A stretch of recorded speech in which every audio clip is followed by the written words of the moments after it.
Letter 47, on Master and Slave.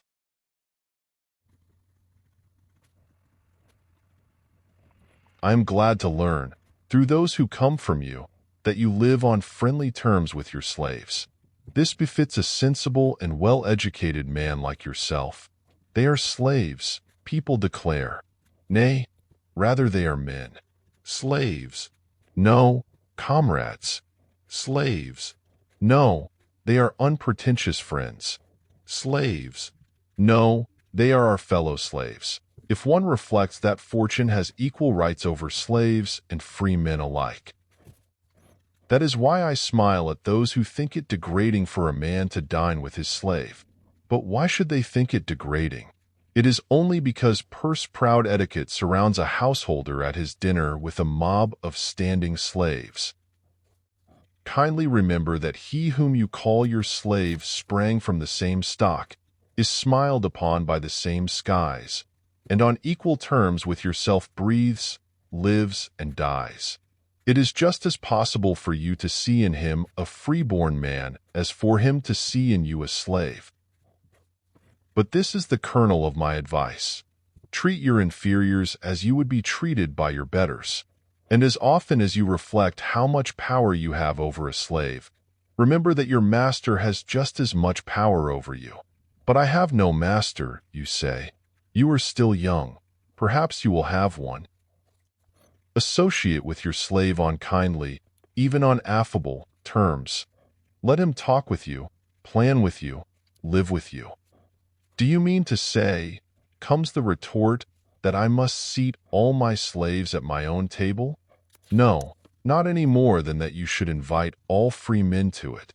You are mistaken if you think that I would bar from my table certain slaves whose duties are more humble, as, for example, yonder muleteer or yonder herdsman. I propose to value them according to their character and not according to their duties.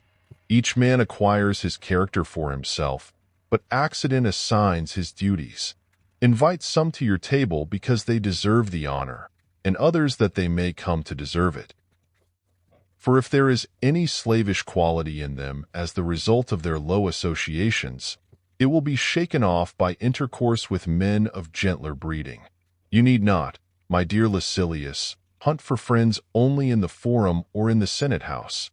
If you are careful and attentive, you will find them at home also. Good material often stands idle for want of an artist. Make the experiment, and you will find it so.